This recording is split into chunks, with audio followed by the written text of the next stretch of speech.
All right, so let's go over some of these fights, and they're all happening on March 1st, these fight cards. So, Tank Davis is going to be fighting Lamont Roach Jr., and I would say doesn't go the distance, but if you're doing a parlay, I would just say that Tank Davis is going to win, and then add on like another fight, like for example, this one, add on going the distance with Gervonta Davis winning. People keep saying Gervonta, but it has an A on the end, so I almost think it's like it should be pronounced differently just by looking at it. But I'll just say Tank Davis instead, and then this one goes the distance, but when I checked the fight odds, it was like minus 400 and something for this one to go to the distance. So apparently, people think it's a lot more likely for the Puello, Alberto Puello, and or is it Puello with the two L? I don't know. Makes the Y sound. Puello maybe, and then Sandor Martin, and then Jose Rayo Valenzuela and Gary Antoine Russell. This one is a better bet because I feel like it's about as likely, maybe slightly less likely than this other fight to go the distance. But I mean, it's pretty likely because they don't have a lot of losses or knockouts. It's it's not so much about the losses actually. I mean, a little bit, but it's more about the whether they got knocked out or TKO'd or not. Like, if they never got knocked out, then they probably won't. But Lamont Roach has never been knocked out. But Tank Davis, if you look at his history, has knocked out a lot of undefeated fighters like Frank Martin, Ryan Garcia. So chances are he knocks out Lamont Roach. But in general, I would not bet on somebody knocking somebody out. And I should say you should bet on doesn't go the distance, not specifically like a KO, because it might be a TKO, and then you were kind of right that it was either going to be a KO or TKO, but just do the doesn't go the distance in that case then. And then these ones, I feel like Tellez is very overrated. From the resumes, I don't see that it's a huge difference in the probability that Tellez is going to win because like he only has 9 fights, and yes, he's 9-0, but I mean this guy's fought way more. Yeah, he has 4 losses, and it looks like a draw, but he's had just way more fights, so he has a lot more experience, and yeah, I don't see it.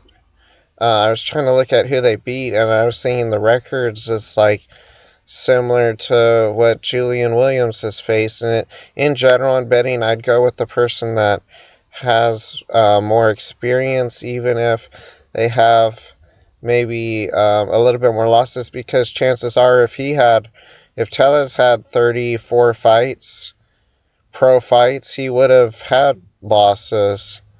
So, I mean, I don't know. I mean, if you are going to bet on this one, you probably could just bet on the underdog, and it'd be like, to me, like around a 50-50. But I don't know. Maybe there's some information that I don't know, that other people know, but there's probably something because it's like, I swear it was like minus 1600 for this guy, and I was like, why though? Like, I know he has an O on the end, but I don't get it. And then this one, um, I I wouldn't do go the distance.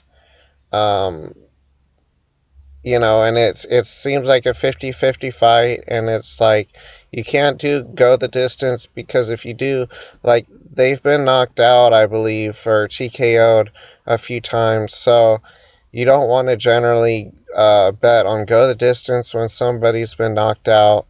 Um, especially more than once, or TKO'd, because just too high of a probability, unless it happened like a long time ago, like very early in their career or something. And then the other fighters, like prelims or whatever, I don't care about, because you can't bet on those, at least on the site I was looking. So yeah, you shouldn't focus on too many fights anyways. And then this one, I know Subriel Matias is like the overdog, like minus 385 or whatever, but I actually don't think he's such an overdog. Like, maybe he's barely an overdog, but to me, this is what I call a 50-50 fight, where one fighter might have a slight advantage from their fight resume, but we've seen time and time again that when it's somewhat close, the littlest edge doesn't really matter. Like Israel Madrimov, he had, I feel like, a slight advantage versus Virgil Ortiz, even though he did have that loss on his record, but that was to Terence Crawford. So if you're just going based off the fight history and resume, the fact that he almost beat Terence Crawford, you would think, and had a ton of amateur fights, would mean that he would beat Virgil Ortiz. And plus, it made it seem like he beat him in sparring from the footage I saw on YouTube. But I'll have to just go more with the facts, not like assumptions based on the talk they had. But Madrimov, well, probably shouldn't get off on a huge tangent. It's just sometimes someone can make it sound like they beat somebody in sparring, but I don't know exactly what happened in those sparring sessions. And then, yeah, so here, Subriel Matias, I've heard of him before. I believe he's a Cuban fighter, and then I believe, unless I'm thinking of the wrong person, that Gabriel Valenzuela is the brother of Jose Rayo Valenzuela. Um, I just, yeah, I didn't worry about the rest of these because I didn't see it on the betting site. So what's the point of researching it if it's not even on the betting site? So yeah, actually, I wouldn't even bet on this fight. You have so many other fights to bet on March 1st. So personally, I wouldn't even bet on this one. And then this one, see, the issue I have with some of these fight cards, though, is like you have to listen to the accent of or a different language, like, of these interviews, and it's like I can't stand the English, like, accent and all their different terminology, slang, and it's like weird, man. And I mean, it's whatever. But I don't think you necessarily need to watch all those interviews and face-offs and whatnot. I just like to see the mindset sometimes of someone going in. And if I feel like someone has a really weak mindset, I'm not going to either bet goes the distance. I'm probably just going to bet that the other guy wins. But sometimes you shouldn't read too much into the mindset stuff and end up losing because of it. But almost never have I been wrong when I base it off mindset. When I base it off just the fight resumes alone, that could just be a 50-50. But what I've been learning from it is, if it's about even and you don't know who's going to win, then bet goes the distance. Probably, unless they have been, at least some of them have been KO'd before. Okay, like a decent amount of times. But normally, when you think it's going to be a close fight to the point that nobody's going to get knocked out, yeah, because the distance is good. And this one is like only minus, like, barely over 100, so you're getting a good return on your investment. So if you invest like $100, you would probably get like 80% back, like $80 back, or something like that, 80 something dollars. And then there's one more fight on this card that you could bet on, Um, I feel like it's it's pretty even between Craig Richards and Patrick McCrory, even though Richards is the overdog.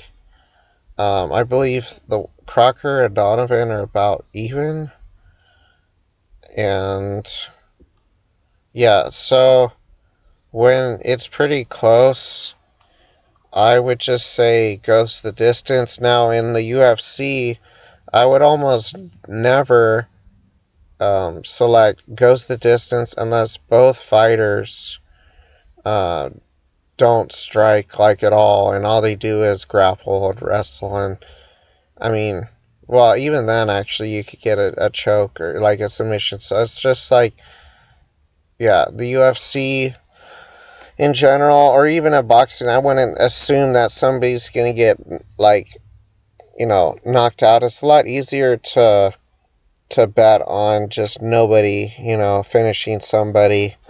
So I would bet on that, and you can do a parlay. So go back to Tank Davis. Tank Davis is minus 2,000 of winning. You could just do that, because if you're just gonna do doesn't go the distance, that should be a standalone bet because it's not super likely. But something that's super likely, like Tank Davis winning, you could just have that with a parlay of, say, this fight, and then do another parlay, another two-leg parlay, where it's like Davis winning along with goes the distance, and then you do another parlay where it's like Tank Davis wins and this goes the distance, or Tank Davis wins and then this goes the distance. So you could have like four different. I think that's four. Isn't it four different parlays? And then if you but see, the problem though with overlapping all these parlays is if Tank Davis loses, then you lose all your money. So I think that's like a 5% chance or less, though. So it's pretty good odds that Tank Davis is going to win, but I'd say 5% chance that he's going to lose, or 3% maybe. Um, Somewhere in that ballpark. Like, you never know what could happen. It's a fight, but I mean, I just feel like he's a lot better than Lamont Roach. So, if you are really scared of that, you could also do to diversify, do some parlays besides that. Like you could have a parlay with these two goes the distance. You could mix it up, like have this along with one of these goes the distance, and keep mixing and matching them so that you have different combinations of going the distance or whatever. And even if Tank Davis somehow loses, you don't lose your entire money. And when you do a parlay, if this is like almost even, then this plus this would be like you're almost doubling your money if they both go the distance. So that's like a lot of money you could be making. Like 100 turns into almost 200, like 180 or something in profit from you investing 100. So good luck with all these bets. I also, where is it? There's the Eduardo one. Yeah, it's down here somewhere. This one. I actually wouldn't even bet on this one because it seems about a 50-50 fight, even though people have Eduardo as the overdog. That's on the 28th of February. I personally wouldn't bet on that one either. I wish there were more opportunities to bet on stuff. So, good luck with the bets, everyone. Tell me what you think in the comments because I want to see if my predictions are right, and I might put some bets out on these fights and make some money. So let me know. Thanks for watching. Please share, like, and subscribe.